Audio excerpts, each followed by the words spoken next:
Recording in progress. Press the right button, Simon. I'm going to. Got it. Right, we ready? Hello, and welcome to another episode of the Testing Peers. I'm joined, as always, by the usual crew. Chris. Hello. David. Hello. Russell. Hello. And I'm Simon. And we're grateful to be sponsored by Saffron QA. Saffron QA are specialists in testing recruitment, and they provide a range of bespoke recruitment services to organisations across the UK. For further details about Saffron QA, please see the show notes or visit saffronqa.co.uk. Now, today's episode is aligned with Mental Health Awareness Week, and the topic for Mental Health Awareness Week is loneliness. So we thought we'd talk about loneliness in the workplace and well-being in general, and talk about our experiences and how we've helped our teams in the past and going forward. With that, before we get started, Russell, I believe you have some banter for us. Yeah, so I've been thinking about what's been affecting my kind of stress levels this week. So for the peers on here, we'll have an idea already what I'm going to talk about. DIY, housework. Actually, it's not DIY. It's when you're getting contractors in to do work on your house or something like that. And the things that go wrong and how that makes you feel. So I was wondering what the peers could share some of their experiences of sort of household disasters, building works, either DIY, contractors, where it's gone wrong and caused some damage. Or gone right, maybe no one has a problem. Maybe it's just me. Well, for me, it was a DIY disaster. I was putting up some metal shelves in the kitchen in our old house. So it isn't this current house. I was putting them right in the corner. So I drilled in, put the screw in. And it was only when it came to the evening when we tried to switch on the lights of the lounge, which is the wall opposite, that realized that I'd screwed through the electrical cable. To my defense, the people who built the house will put the cable up, not up the wall of the lounge, but up the wall of the kitchen, right in the corner. So it was a consequence of that. So, but we had to get the electrician in, bash a hole in the wall, and obviously change the cable. Actually, I managed to get the metal shelves up eventually. Take it no one was hurt in that. No, luckily I wasn't thrown across the room whilst screwing the shelf up. Yeah. I don't have a really good one of one that I had some work that I had done or that I'd done that was bad, but I did live in a house where I got to see the consequences of bad work that had happened by the previous incumbent.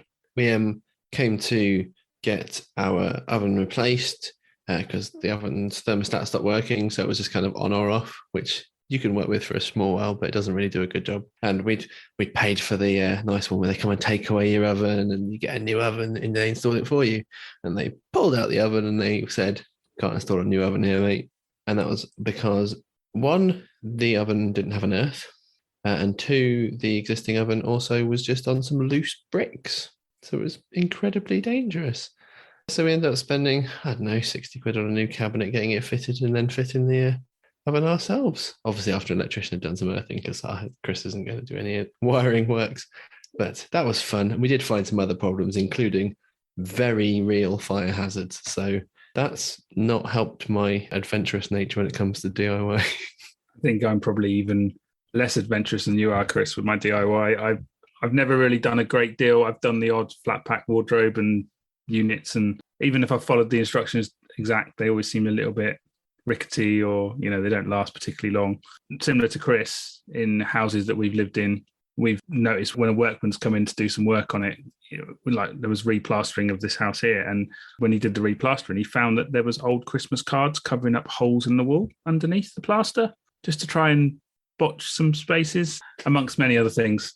Yeah, it's not a strong point for me, and I try and avoid it at all costs.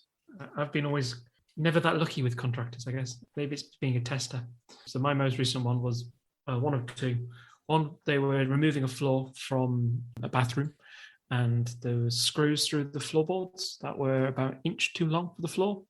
So by bashing and hammering, they managed to knock that screw to go through a water pipe, thus causing the central heating system to drain through my kitchen. There's the time where they didn't close the boiler up when they were refilling the hot water system after putting a new radiator in. So the pressure grew and grew and grew and leaked out the pipe at the side, the pressure release valve. That dripped down the side wall of the house, which is obviously porous. So it kind of went into it, and that sort of gathered at the bottom of a joist. And so that leaked into kitchen again. And there was the one yesterday where they hadn't actually sealed the drain for the shower they just installed. So after having a shower, the water drained through the hallway and things. So yeah, not good for your stress levels. Certainly not good for your health. Things like showering, things like that, general hygiene are things that actually do help your mental health. Keep and look after yourself. So yes, never a good thing when those things go a bit awry. Should we move on from my household disasters? Do you feel better for having talked about it, Russell? Slightly. All I can say is that the guy that did 3 out of those 4 things is not coming back to the house. That makes me feel a lot better. Excellent. So yeah, where do we want to start with this tonight? Loneliness. Do we want to talk about examples where we've felt that in the workplace, in our personal lives? I'm not sure where we want to go with this. Chris, let's start with you. Thanks. If we think back to the foundations of the testing peers, it came out of a position where I felt sort of alone and isolated in the fact that I was a testing leader in my workplace and there were no others.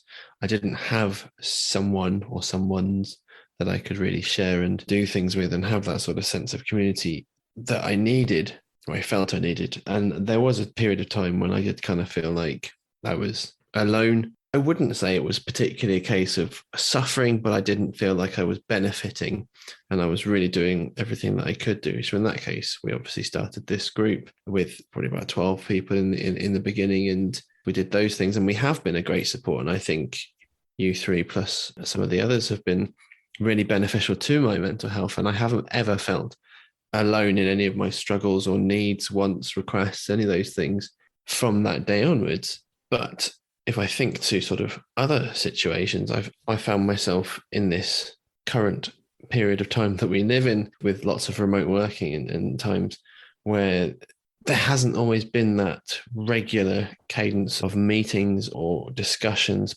beyond status updates and work. I have missed that interpersonal level where a lot of the humanity has been stripped away from my work. And as an extrovert, I have struggled with that.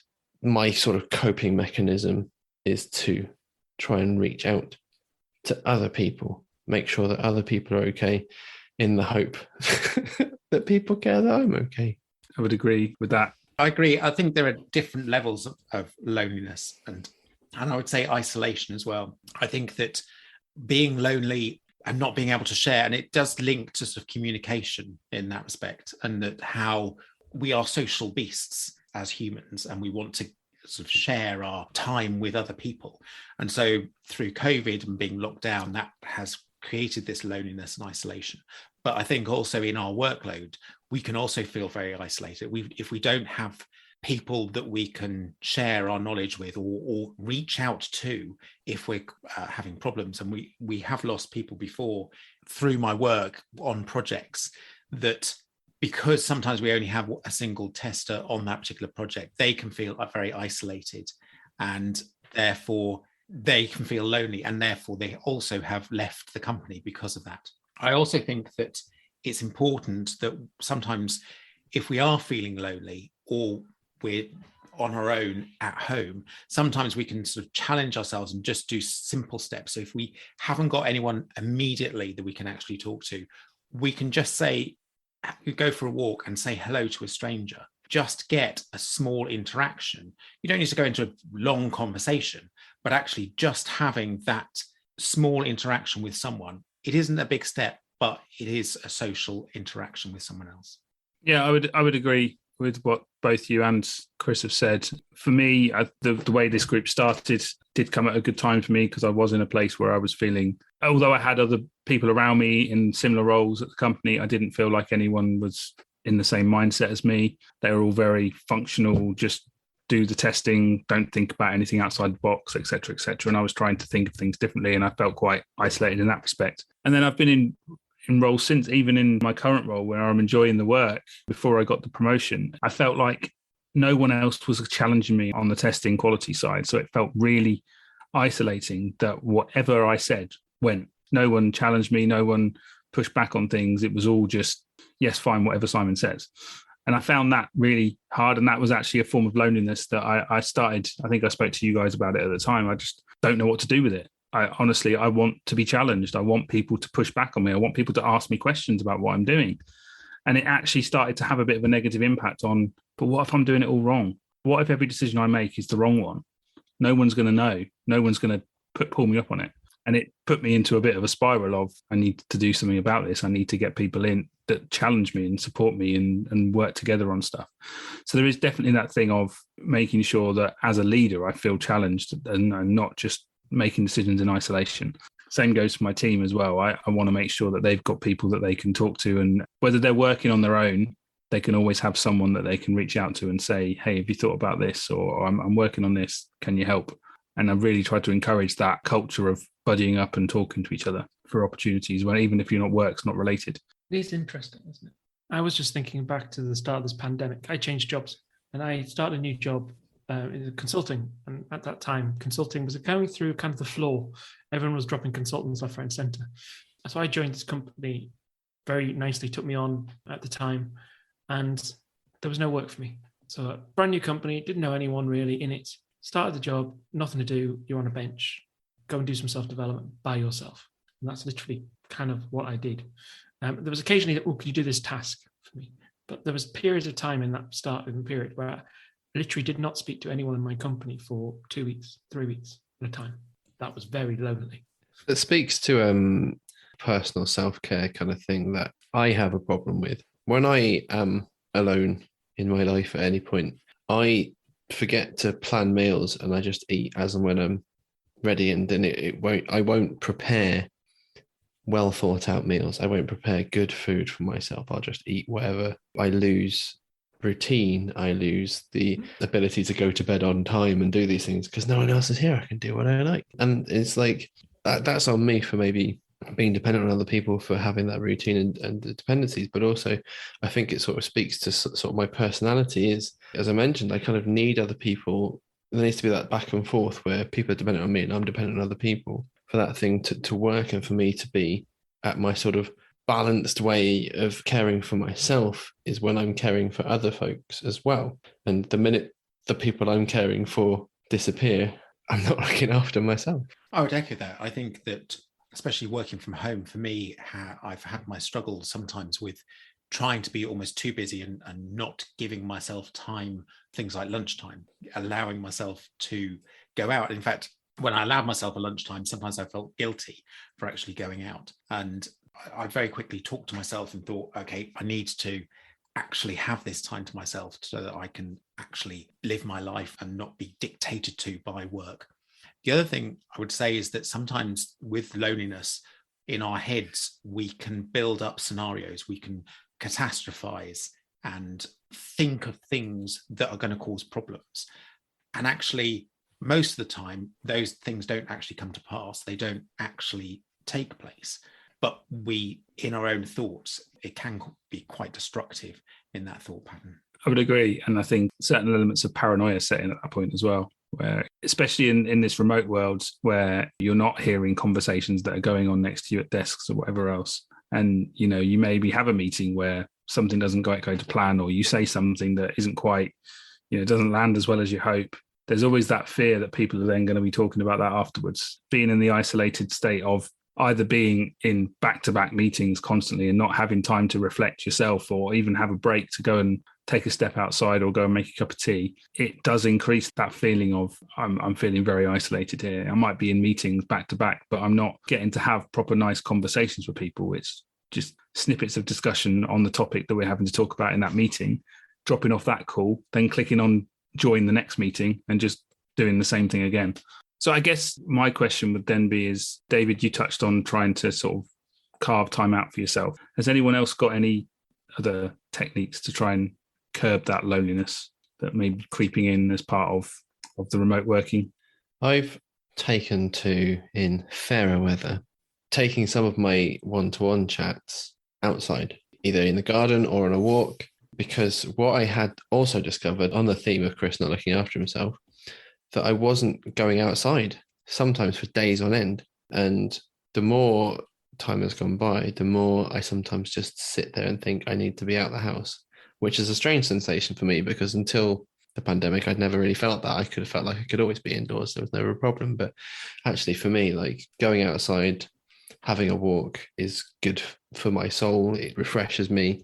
And I don't always need to be looking at a screen to be able to relate interpersonally with people on a catch up. If I don't need to share a screen and the other person is willing, if we take a walk and we chat, then that can be a much better thing. I do sometimes take walks by myself also, but you know, if your calendar's quite busy and the other people are game, that can be quite a nice little trick in life, I suppose. I'm not one for blocking out my calendar to stop people from booking me into meetings, but I am quite happy to decline meetings also.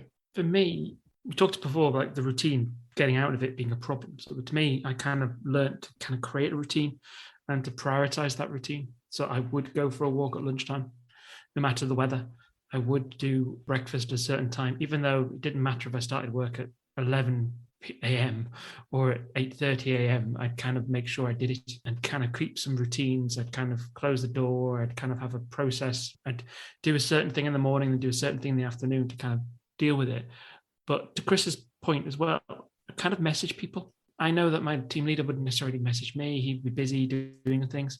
So I did know a couple of people. So I messaged them randomly, just ask how it was going. Very simple, open questions. And sometimes they led into conversations. Sometimes you talked about what you were doing and said, oh, actually, I know something that could help you. And it drove things. I found that sitting there and not doing anything all the time was a problem. But I also found that sometimes work, I wouldn't get answers. So this peer group, got Ministry of Testing group, getting more involved in those, going to blog sites, kind of trying to find connections was something that I tried to do so that at least I kind of felt like I was having discussions. At times I felt that work was lonely, that life was lonely, and just trying to avoid it. I got into really bad patterns once where I would just stay at work till 11 o'clock at night just because there was nothing else to do. So I just worked till forever. Again, it was just trying to give yourself a hobby, give yourself a reason to go home at 6 p.m. And it's hard because the only one that can do it is yourself, and you're not generally wanting to do it. And you're happy with the bad pattern. It's changing that pattern slowly, and it is a challenge. Another thing I've done is that made sure that I actually talk to people. So I make video phone calls, for example, and make sure that they are able to see, or we can see each other, basically, which is, I think, is really important. I know that in lockdown, Zoom, you lose context on meetings, but actually seeing someone else, you can concentrate far better, and you can see where they react much better than actually being on a phone call. I try to set routines. I try to set periods where I block out for lunch, and I try to do it every day, but ultimately meetings come in that I'm needed for that fill up the gaps, and I try and push back as much as I can. But I think, you know, as well, I think as others have said, I mean, this peer group has been a godsend as far as giving us someone to talk to other than people you're working with day to day, but still having an understanding of what you're working on, and those similar topics. And that has been really useful, especially when something's been frustrating or there's something that's not gone quite as well, being able to vent that to people that understand what you're venting about. Because I can vent to my wife and she'll get it to a certain point, but when you start talking about the context, sometimes that is the key to actually getting your message across and getting some understanding from others and support in the right ways. But I think the other thing that I really noticed during this period is, although I was struggling, I noticed others were as well, and especially in my team. There were several in my team that were living alone during the early parts of the pandemic. Some of them had moved countries to come and work in the UK. I could sense that their work was suffering because they were struggling. I took it on myself to contact them every day, to plug in, just to check in, whether it be a half an hour one, just a one-to-one, and make a point of not talking about work. With one of the team, I made a connection over a certain TV show that we both watched, and it enabled us to talk about that, and we could talk about what was happening in upcoming episodes, et cetera, et cetera. And that was a really easy way for us to start connecting, and it enabled her to start feeling a bit more supported, and then using that common thread to then build the relationship around that and bring her into the fold more, get her involved in more team stuff. To be honest, I felt this loneliness even before when it wasn't the pandemic. I've worked in roles where my previous role where it wasn't particularly enjoyable day to day, and at the time there were struggles in all parts of my life. So the car journey home it almost felt like the only safe place I had. And that was my time, but it felt very lonely in all periods. And it is a difficult one to try and push yourself out of, but it is important to try and find those things of positivity, find those ways of connecting to others and build on those. One thing I would say is that actually we need to take on ourselves, exactly as you said, Simon, that we need to look for others. We can't always expect people who are lonely to recognize that they're lonely and to do things to actually help them. We need to proactively help them ourselves. There's one guy in my group who was on their own throughout the whole of lockdown. They live on their own, and I went round to their house. I sat in their garden and we just chatted so that he could actually see a human face. It wasn't on Zoom. It was much more personal than that, and it was social, going back to my first point. And it helped him get through that particular time because he knew that was happening. We weren't able to do it every week, but on those weeks we did do that. And I think that we need to take some responsibility. And also, I think I said before, I don't always do it nowadays, but I'm going to start again, is asking people how they feel at the beginning of catch-ups, and not accepting the message of okay and fine, because they aren't actually feelings. Try and actually encourage people to recognize what they're actually feeling, because the first thing, as we've said, and we'll probably say again, is actually recognizing those feelings is the first thing, and being able to vocalize them, because actually we can all say we're all okay and fine, but sometimes we do feel stressed, we feel overwhelmed, we feel out of control, and it's okay to say that.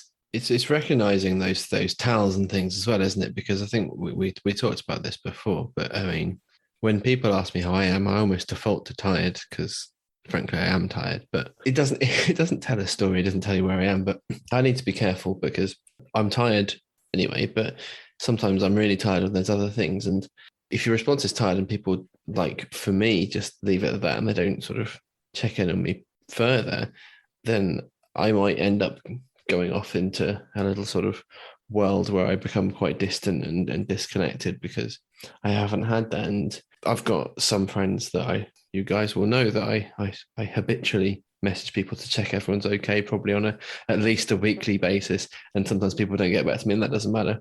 But when I don't message people, I get messages back because people get worried that I'm not here. But I've got some friends that they are struggling. Life is busy. Life is hard.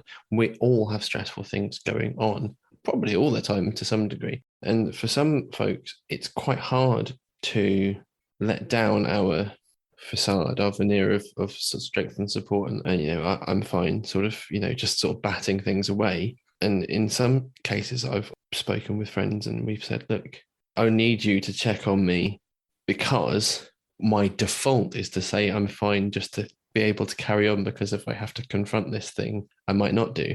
And, so it's like we discuss what our tells are if we're having trouble or if we're getting overwhelmed, and we're sort of giving each other permission to dig a little bit deeper than is comfortable to be able to find out those elements. And if we didn't have that conversation, it might just be that sort of interdependent relationship might be the only thing we have that could help us confront that thing that we're trying to avoid, which is, it's not easy to do because it's a bit taboo to talk about struggling about stuff, isn't it? Even in this year 2022, when there's more conversations than any other time in my life, I still feel like it's still kind of taboo to say I'm not having a good time. Yeah, but I think this is one thing we probably should say. It is normal now, in the sense, normal may not be the right word, but it's common to not be okay. It is, I can tell you on this that, I'm on antidepressants. It's probably half the population is. It is okay to seek help. It is okay to to show your vulnerable side. It is okay to speak to medical professionals. It's okay to go and see counselling, self-refer. It is far better to do that than to continue to suffer or to continue to not do something. And it doesn't make you any less. It doesn't make you not good enough or anything like that. It is, as I said, incredibly common to be suffering from stress, anxiety, depression, loneliness. And if I'm honest with you, loneliness can be triggered by that. One of the classic signs of depression is to avoid contact with people. One of the things you do when your mental health is going downhill is to seek out sort of quietness and to not to hide away, for want of a better phrase. So, be careful if you do feel lonely. It could be a sign of something slightly more than just loneliness, but, seek help if you're not sure. Seek help if you're feeling really down. There are lots of places and organizations and information online that you can use to help you, but it is okay to not be okay. And we've got to remind ourselves this. We're senior leaders in testing in our fields and our areas. And I can certainly say for myself, I've not been okay quite often in my life. I'm still here, still fighting, and I'll keep doing it. Another thing I would say is that do talk to people, but however, you don't need to shout out to everybody. You just need a couple of people that you can have as confidants who you can talk to, that are close friends. You don't need to be open with everyone. Just start talking. It's that communication. And even if, as Russell mentioned, there are helplines there who are just there to talk to people. You don't need to give your name. You don't need to be their best friend, but actually just talking to people is the main thing. Yeah, I would agree, David.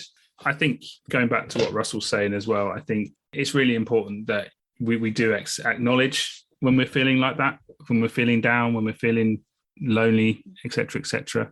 Acknowledging it is almost the first stage of trying to do something about it. And what I've learned over the last however many years of this pandemic that has gone on, and before as well, is anger, frustration, everything that causes any upset can lead to some form of loneliness. You suddenly feel that you're not connecting with others, arguments can cause that feeling of loneliness as well. And it is important that we try and support each other in ways through that as possible. And I know most workplaces now will have access to employee assistance programs of some kind where, there's services available that you can do anonymously. I've certainly been pushing it with my team that even if you are feeling okay, having those kind of services in your back pocket, most of them come with an app now that comes with loads of good reading and mindfulness stuff that you can be doing, etc., etc.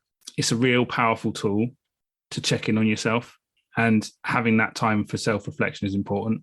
And one thing, Chris, with your weekly check-ins on a Monday morning that I get every week, it's a great way to reflect on how I am feeling and how the weekend has gone.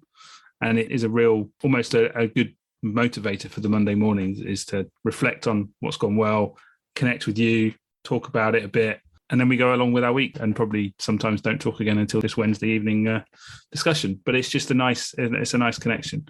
And it's just sometimes having that regular connecting with people is really important.